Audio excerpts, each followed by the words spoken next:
हमारे सामने मौजूद हैं आज जिला युवा मोर्चा के उपाध्यक्ष जो मुंगेली जिले के अंतर्गत आते हैं। वह आज मौजूद हैं इस प्रांगण पर। क्या उनकी विचारधारा है, कैसे यहाँ आज वो आए हैं, क्या उद्देश्य से आए हैं, क्या वो देखना और समझना चाहते हैं, हम उनसे ही बात करके देखते हैं वो अपनी वाणी से क्या कहना चाहते हैं। सर नमस्ते।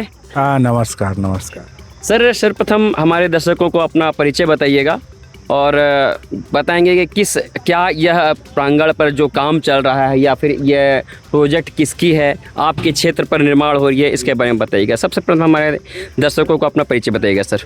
मैं डॉक्टर राजीव सिंह ठाकुर, सरपंच ग्राम पंचायत बीजातराई, साथ ही जिला उपाध्यक्ष है भारतीय जनता युवा मोर्चा मुंगेली से जी। और हमारे ग्राम पंचायत बीजातराई के मुख्यालय बीजातराई में शिवा गबेल जी हैं, मुरली गबेल हैं और हमारे बहुत सारे साथी हैं और हमारे आदरणीय हैं। इनके द्वारा मेरे को कई बार आग्रह किया गया है कि आश्रम निर्माणाधीन है, निश्चित रूप से आप देखने आई हैं, समझने आए।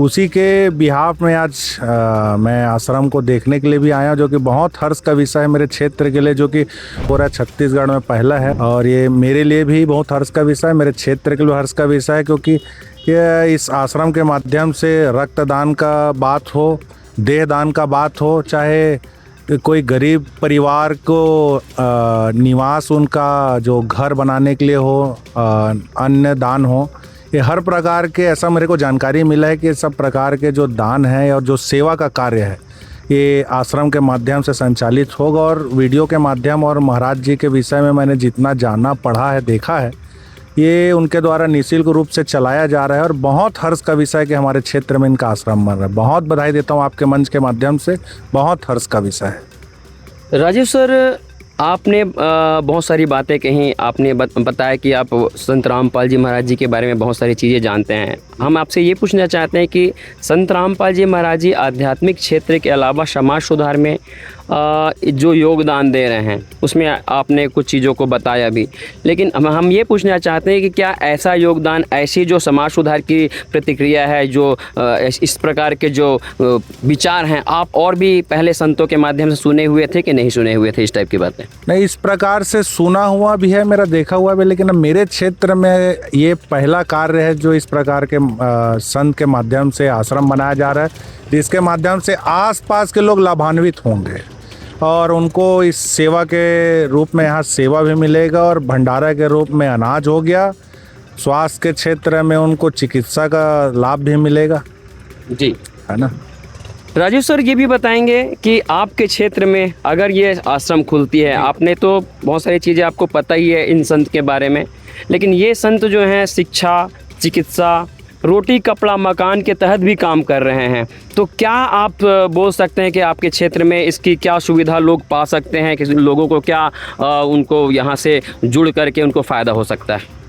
अब रोटी कपड़ा मकान का विषय ऐसा है कि तो भारतीय जनता पार्टी माननीय प्रधानमंत्री जी के आवास के माध्यम से रोजगार हो जाए या आवास हो जाए तो दिया जा रहा है, लेकिन आने वाले समय में महाराज जी के द्वारा भी अगर किसी आवासहीन को आवास दें तो बहुत गौरव का बात रहेगा। और किसी परिवार के पास अनाज या कुछ नहीं है तो निश्चित रूप से अगर महाराज के द्वारा दिया जाएगा तो बहुत बधाई के पात्र हैं और हमारे लिए गौरव का बात है जी। ये भी संत रामपाल जी महाराज जी के बारे में देखा गया है कि अध्यात्म ज्ञान को वो इस तरीके से लोगों को बता रहे हैं कि लोगों में जात पात, ऊंच नीच, भेदभाव की पूरी बुरा मतलब एक बातें हैं जो ख़त्म हो पा रही हैं। आप इसको किस नज़रिए से देखते हैं आप? देखिए, आज के डेट में शिक्षा बहुत बड़ा माध्यम है किसी क्षेत्र में आगे बढ़ने के लिए। शिक्षा है तो कल है, निश्चित रूप से। जिसके पास शिक्षा नहीं है वही इस प्रकार का बात कर सकता है, ऊंच नीच जात पात का बात वही करेगा जिसके पास शिक्षा नहीं है। जिसके पास शिक्षा है वो कभी इस प्रकार के चीज़ों को ध्यान नहीं देगा, वो पढ़ा लिखा इंसान का पहचान है जो इस प्रकार का बात नहीं करेगा। इसके अलावा संत जी ने देहदान के कार्यक्रम चलाते हैं, रक्तदान के कार्यक्रम आपने पहले भी जिक्र किया। तो संत एक ऐसे संत हुए हैं जो जितनी प्रकार की समाज सुधार की गतिविधियां होती हैं अपने आध्यात्मिक ज्ञान के साथ साथ में समाज सुधार की तमाम गतिविधियों को बड़े ज़ोर शोर से वो अपने अनुयायियों को प्रेरित करते हैं और यही समाज का सुधार, देश सुधार, विश्व सुधार के अंतर्गत काम करता है। क्या आप देख रहे हैं किस नज़र से देखते हैं इसको?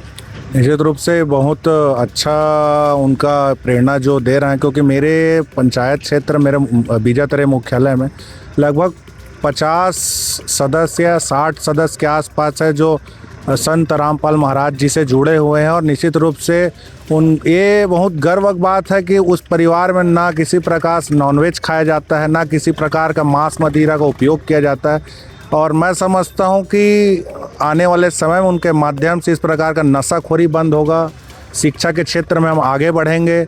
और आप जिक्र कर रहे थे देहदान से बहुत लोगों को जो ज़रूरत की ये होते हैं उनके माध्यम से निश्चित रूप से इससे बढ़ावा मिलेगा और बहुत लोगों को इसका फ़ायदा मिलेगा अगर इस प्रकार के महाराज के माध्यम से कोई प्रेरणा मिलता है लोगों को तो। जी जी सर, बहुत बहुत धन्यवाद हमारे साथ बने रहने के लिए। धन्यवाद।